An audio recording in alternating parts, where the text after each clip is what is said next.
From the John C. Hench Production Arts Studio in Peoria, Illinois, VideoMax Limited presents Midstate Magazine with your hosts, Dawn McClure and Marcella Gillen.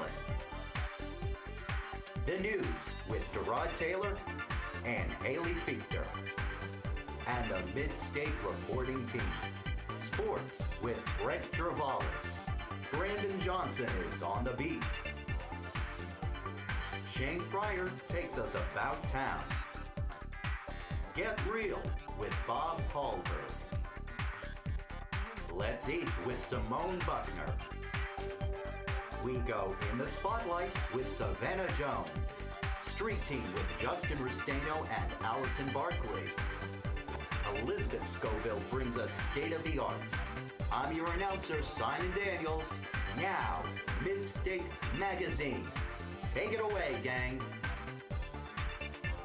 Welcome to Midstate Magazine. I'm Dawn McClure. And I'm Marcella Gillen. Thanks for joining us. Now, a lot's been going on within this Peoria community. I know locally Peoria just hosted the District 1 City Council elections. Right. And Denise Moore actually walked away the winner. Yes, Denise Moore, which is the wife of Gary Moore, who is directing the play here at Bradley for Raisin in the Sun. So, aren't you involved with that? Why don't you tell me? I am. I have like a little small role that I auditioned for that was like perfect for me, so I can like slip in and slip out with Look at you, a man of many hats. I'm trying to be, but it was our first opening night not too long ago, so it was pretty good. And yeah. I know that we might be having an interview coming up with. I also brought in another actor in the play as well. He will be coming to sit down and talk with us about his experience here and everything that's been going on. You know, it's just been a lot going on with the last thing they had, the tribute, or with the minorities, trying to make people aware of what's going on with minorities. And then it was the month of February, Black History Month and everything. So with the play, I think it's been a good experience and we had a good turnout. So and it's a great tribute, kind of embracing the arts at the same time. Yeah. And Denise Moore even turned out to the show, you know. Did she really? Yeah, so that was pretty nice. I hope you snapped your picture with her. Well, she's a good-looking lady. I congratulated her. I mean, as a female, I really recognize her. She's done, you know, both as a minority and as a female, I, you know, can really relate to her and recognize her. Yeah, she was great. She was great when she came out. She congratulated us, and we congratulated her. And next, she is going up against another governor, so it's not too bad, yeah, for her. But also going on in Peoria, we got the Bluegrass. Oh yeah, the music festival. They said it's $20 a ticket to. They're going to be at I can't remember the hotel name, but Bluegrass concert, and I know that music is just really upbeat, kind of to go with Peoria. Well, there's been a lot going on in the area. So let's check in with the news team.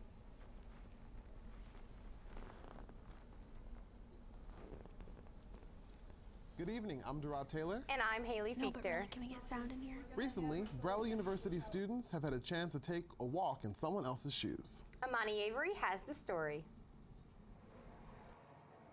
Bradley's campus and the surrounding Peoria area had the opportunity to take a few steps in another person's shoes through the Tunnel of Oppression. Tunnel of Oppression is a tour-guided, very interactive experience that is meant to expose all participants to the contemporary and historic positions and instances where people have been put through oppressive situations. The Tunnel of Oppression featured different methods to get its message across to the audience.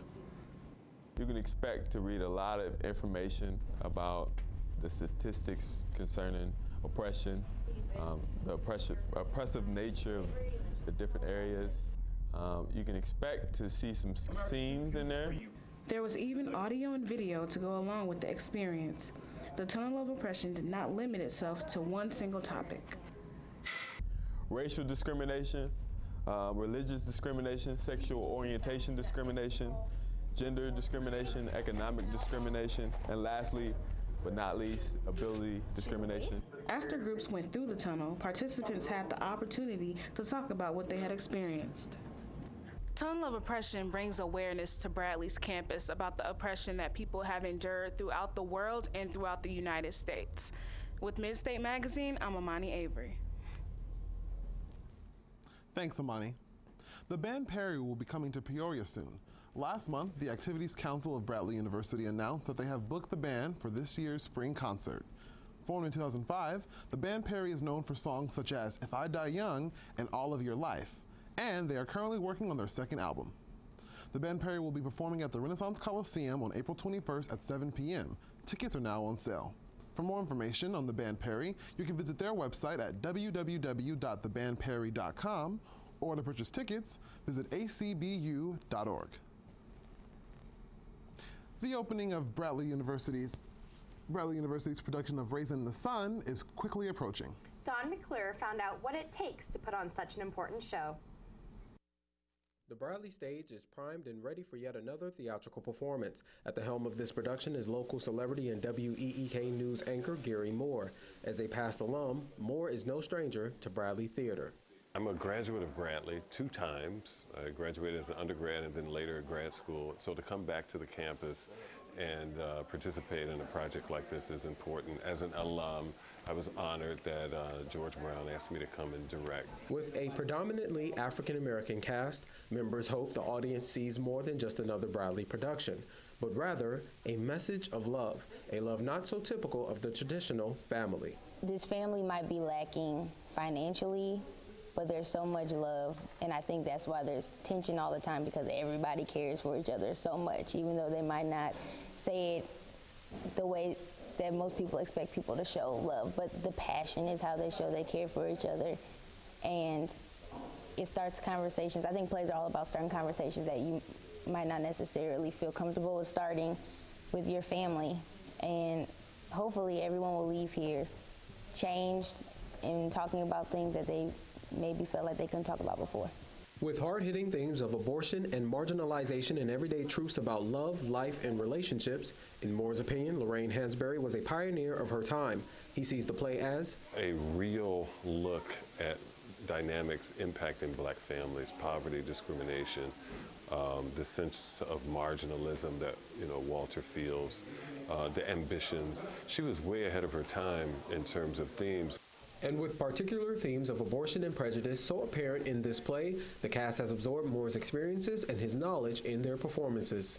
With him knowing a lot of the background of the story and of the African-American culture, he's able to allow us to relate a lot through those messages, and I feel like we'll be able to show everything that he's taught us through this play. TV and people who are known for their TV expertise, they're more so known for their attention to detail. And I think that is what he's brought to this production. We'll be in rehearsal a lot of times, and he won't say much, he'll just sit back and watch, but then he'll just say one random thing, say this one word differently, and it'll just awaken a whole new energy out of us. With that energy, the rehearsals come alive with African culture and the sound of beating drums played by one of the cast. I've done a lot of hand drumming work, and Gary has allowed me to work with that during the show. As a musician, as a drummer, one of the elements I thought I could pull out or expand upon is the African dance.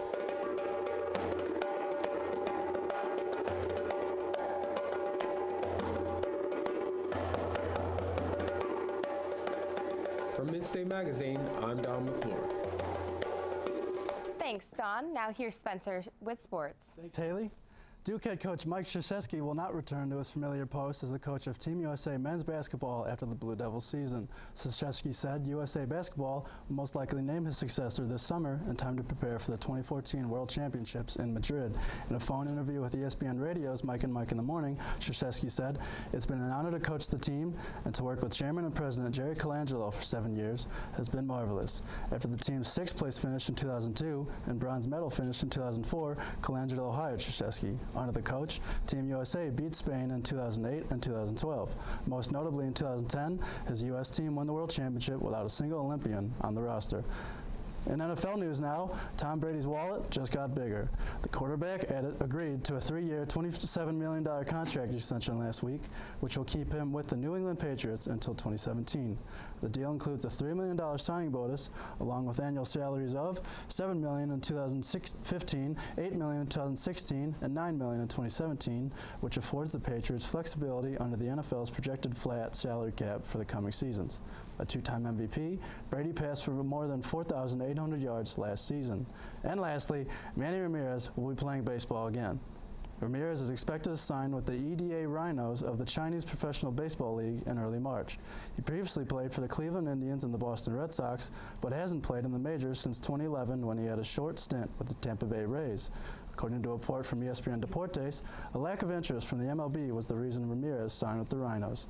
That's it for sports. Back to you, Haley. Thanks, Spencer. Two thieves reportedly stole a jukebox from a Hooters restaurant instead of the intended target of a cash machine. Authorities believe the pair mistook the jukebox for an ATM. Video footage shows the thieves reversing a pickup truck into the front doors of a restaurant. After realizing the pickup would not entirely fit through the front doors, the men decided to tow the jukebox out of the establishment and then lift it into their vehicle. Police said the stolen jukebox is about 5 feet tall and has the Hooters logo on it. That's it for the news. I'm Spencer Shelton. I'm Durrell Taylor. And I'm Haley Fichter. Have a great night and join us next week. Thanks, news team. With me now in the studio is Josiah Williams. He is a cast member of Bradley University's theater production of The Raisin in the Sun, which recently started its run. All right, Josiah, it's nice to have you here with us. So first, tell us the character you play in A Raisin in the Sun. Well, I'm playing Joseph Asagai, which is the lover of Beneath the Younger. All right, and as Joseph Asagai, I guess I should say you are the one with the African dialect, correct? Yes. How has that challenge been for you? Wow, it was something that I wasn't used to. Throughout every show that I've done, it's usually just, speak as yourself. And there was a couple of shows where I literally had to just be myself, like Josiah Williams as a character. Okay. So I did a lot of research online, like trying to find certain syllables that were stressed. And like it came to like right towards the end. Okay. So I'm still trying to figure out certain things as I go, but it's been a good challenge, I should say. Nice. And how has it been in this show? Is this show any different from other shows that you've done? I think so, yeah. Working with Gary Moore, he's not a theatrical professor, so he has like, visions and ideas in his head that he may not be able to specifically say, based off of his training and everything, but he has the culture and the knowledge of, African American people and everything, so I feel like working with him in that aspect has been really different, but it's been like, another one of those good challenges. Right, and I know that the direction, he's very loose and allows you to do whatever you kind of want for the direction, so how did you approach it as your own, since it was more of like, okay, I have to figure everything out for myself, Absolutely. And if he does not like it, then he'll say something. How was that? Right, well, I went to our professor, Steve Snyder, after I tried it on my own. There were a bunch of things where it's like, I have the script, we've been, working with acting classes and figuring out our beats and, working with our character notes, and so I tried all that first, and then I went to Steve and said, is this the right direction that I'm going in? And that was very helpful for me. All right, well, thank you for joining us today, Josiah. From the stage to Hollywood, there is always something interesting in entertainment. Savannah has all the news with us in the spotlight. The shining stars of the silver screen took to the stage to honor some of the year's top movies. Hi, I'm Savannah Jones with another segment of In the Spotlight. And today we are shining a light on the 85th Annual Academy Awards. From the high-end fashion on the red carpet to the big winners of the night, this year's Oscars ceremony was definitely one to remember. Host Seth MacFarlane got the show off to a racy start with his opening number, which poked fun at the Family Guy creator's offensive style of humor. The night's top honor, Best Picture, went to Ben Affleck's film Argo. The award was presented to him by First Lady Michelle Obama via satellite, while filmmaker Ang Lee took home Best Director for Life of Pi. Top acting honors went to Jennifer Lawrence for Silver Linings Playbook and Daniel Day-Lewis for Lincoln. Other big winners were Christoph Waltz, who won Best Actor in a Supporting Role for Django Unchained, and Anne Hathaway, who took home the Best Supporting Actress trophy for her riveting portrayal of Fantine in Les Miserables. Powerhouse singer Adele made film history with her Best Original Song win for Skyfall. The win marks the first Oscar for a Bond film in that category. The singer also brought the house down with a show-stopping performance of the song. And of course, the red carpet fashion did not disappoint. Naomi Watts, Jennifer Lawrence, and Zoe Saldana were among the night's best dressed. In other celeb news, singer Janet Jackson has put engagement rumors to rest by announcing she is already married. The singer released a statement recently claiming she and her billionaire boyfriend and rumored fiancé, Wissam Al-Mana, were secretly married a year ago in a private ceremony. The two reportedly decided against having an extravagant wedding and instead made donations to their favorite children's charities as wedding gifts to each other. That's all the celeb news for now. I'm Savannah Jones, and I'll see you next time in the Spotlight. Thank you, Savannah. Adele again nails performances live, yet yes. There has been some talk that, you know, she's still recovering from her vocal surgery. She hasn't been able. I mean, I don't know. She had the surgery, yes, some time ago, but I mean, how many artists you know out there is doing what she's doing? She's phenomenal. She yes. really is, and I enjoyed her performance. And at the Oscars, I think it was a lot going on. You know, you had Jennifer Lawrence, who, you know, fell on the stairs as she was walking. But hey, you know, it's not always easy to walk in pageant. You know, like, I mean, pageant heels. Oh, I would, okay. you know, you got big stilettos, and you have girls. Really, that's a talent that we master. Right. So. But also coming up with us in Peoria, we have coming up next About Town at the Bass Pro Shop. Have you ever been there? I'm a girl. Do I look like I've been there? Come well, on. That's more of a male like thing. Bowling or that's something all like you. That. All right. Well, there's always something new to discover in Peoria. Let's see what About Town has. Hey, Shane Fryer here, and for this season of Midstate, I'll be showing you some of the best people and places to see in Peoria. So follow me as your host for About Town.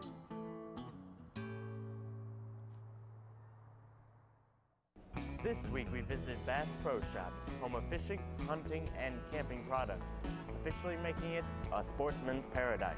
Not only that, but they also feature a bowling alley and restaurant, making it fun for the whole family. Johnny Morris, the founder of the store, is a very family-oriented person, so he wants the whole store to encompass not just today's market, but also the future generations, because there's so much to teach children about the outdoors. The second you walk into the lobby, you can tell what makes Bass Pro so much different from any other store. When you first walk into the store, it's like stepping into an outdoor experience. So when you walk into our lobby, it's not like any other store's lobby. My Christmas, oh, here we go. Thanks, Shane. You know, it was funny. I was telling you earlier that when I went to Houston the other day, I had a connection flight there. They actually had one of those Bass Pro shops in the middle of the airport. You know what? Speaking of like Bass Pro and it makes me kind of think of like food and stuff like that. I was just like informed that the veggie chips or something, because I'm a vegetarian, that the veggie chips are just as bad for you as like regular chips. They have like, if not more salt or something like that. I'm sorry, I know that was kind of off topic, but like, that just popped in my head for some reason. You know, you always have to be careful with the quote-unquote healthy foods, because I always read the back of labels of everything, because they'll sneak in like sugars if it's supposed to be natural fruit. You know, it's artificial. They'll sneak in a lot of like, you know, things like glucose and you know, stuff that's just not as healthy, and that ends up being worse for you than sometimes just getting the regular food. And also this month, since we're on food, I think it's National like Health Month or something like that, in March or something like that. Every month should be National Health Month. I mean, come on, America. We run on Dunkin' Donuts. That saying is there for a reason. Well, hey, I mean, I'm just saying. America runs on Dunkin'. Okay, but wait. Also, we have in Peoria, we have I think it was besides the bluegrass thing, we had some local news as far as like sports. A girls basketball team for the first time is competing after like 6 years, and I think they're in like the top 4. Yeah, I think it's the Morton girls. Yes. They're going against Notre Dame, so the undefeated Notre Dame. So good luck to them. And they had actually a player, I think, who was down, and she's recovered, and I think back to her playing ability. So that's always good to have your star player back. Yeah. So I think that's pretty fantastic. You know, State's a really bonding experience, because you know. True. Speaking of art, you know, Liz always has something interesting to share with us in the studio. Let's check in with her with State of the Arts. Hello, welcome to State of the Arts. I'm your host, Elizabeth Scoville. Today on the show, I have the Bradley Swingers. That's the name for Bradley University's swing dancing club, whose members dance on a weekly basis to a variety of swing styles and songs. With me now is the president of Bradley Swingers, Bradley Land. Hi, Bradley. Thanks for coming. Hello. Hi. So can you tell me how Bradley Swingers first got started? Sure, yeah. So Bradley Swingers actually got started in 2000. So they've actually been around in Bradley campus for about 13 years now. And it was actually founded by 2 professors who were really interested in the swing dance community and wanted to bring community members and Bradley University students together to swing dance just for fun. That's really cool that professors brought it together. So can you tell me what kind of swing dancing you guys do? I know that there's more than one type, and I don't know what you specialize in. Sure. We teach two types of swing dancing. We teach the East Coast, and then we teach the Lindy. And so the East Coast is for fast dancing, the Lindy is for slower and has a lot more stylistic elements to it. Then there's a third thing that, third type of dance that goes on with swing dancing. It's called blues, and there's a whole bunch of different varieties of blues from that. Oh, cool. So you guys are Lindy dancing today, right? Yes, we are definitely Lindy dancing today. Okay, and it's Bradley, Lori, Julianne, and Mark, and you guys are going to Lindy dance, so I'll step aside so I'm not in the way, and whenever you're ready, go ahead and start.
Make me wish I could dance and do anything physical, but that was lovely. Thank you guys so much for sharing that, and Bradley, thank you for talking with us, and thank you for watching. That's all the time we have for this week. For State of the Arts, I'm Elizabeth Scoville. Thanks, Liz. All right, so right now we were first just discussing about The National Nutrition Month. Yes. Now, we were saying those are some pretty fresh swinger moves, you know, and with National Nutrition Month, we want to make sure people keep, you know, moving and working off, staying healthy. And most importantly, you know, working off junk food. Because, you know, speaking of junk food, there was actually a local ISU student who submitted his secret recipe to the, I guess it was a kind of a sweepstakes deal where and this was the competition. A competition. It's called Do Us a Flavor, and he was actually chosen as one of the 4 finalists out of everyone across the state. So that he was automatically awarded $50,000. They flew him to New York. He's in the running to win $1 million for his and it's already in stores. Like, how neat is that? That's pretty awesome. A local student here. Yes, and speaking of ISU, what's going on ISU campus? They also had this built a Batman statue out of snow or something like that. And unfortunately, because it's out of snow, who knows how long it's going to last? Right. Because normally this year our temperatures for winter has been kind of above average, I would say. Well, they said until it warms up, then when it melts, that's when it'll finally kind of be over and Batman will flee the scene. Yeah. But exactly. Cool. Yes, and also, you know, in some local Peoria, bringing it back to Peoria, we had a local girl from Ghana is going down with Governor Aaron Schock to like witness African American history. He's taking her with her because all the community service. Yeah, no, I was listening to an interview that she did, and she was the sweetest girl ever. Yeah. She said, because of who I am, and you know, it's really really special for me that my teachers would have recommended me for this position and recognized my accomplishments in the community. So young people like that getting involved, you know, that's our future of tomorrow. So that's always something we need more huge of. for her, you know, taking her down to Alabama, and also, you know, with the unveiling of the Rosa Parks statue, you know, it means so much, you know, Black History Month just passing and everything, and it just means this country, you know, moving forward, and it's just a nice recognition and, you know, whatnot. So yep, and I know, you know, this in other news, I know like Michelle Obama did a recent kind of campaign about her Get Healthy. It's called Let's Move, and she actually partnered with Rachel Ray, which she's one of my favorite TV personalities, like her cooking show. Do you ever watch Rachel Ray? I do not. Come on, she makes the best food, and it's really simple, so men like you could totally catch on. You know, I mean, I love to eat, but, you know, I'm not trying to really watch a cooking show. And oh yeah, no, you're a vegetarian, so she probably would be cooking meats more to your liking, but I actually have her cookbook, and she has a lot of healthy things in there too that are vegetarian. Well, I mean, that makes sense. You know, you are making sure you're trying to stay in shape and healthy and all that. Right, so all this. Maybe I'll have to check it out and I'll let you know how it goes. Oh boy, or you can get yourself a girlfriend. You That take her too. swing dancing, you know, learn some moves that we did today. With You know, Marcella, I tried to take you out for Valentine's Day. Did you really? You Because I turned never me down, and then did you ever go to the zoo where they had? Remember they were teaching everybody about that. You didn't go? I did not make it out to the zoo. All right. Well, that's all the time we have for Midstate Magazine. I'm Don McClure. And I'm Marcella Gillen. Have a great night and join us next week. Was that 5 seconds? Is that what I heard then? Just what box?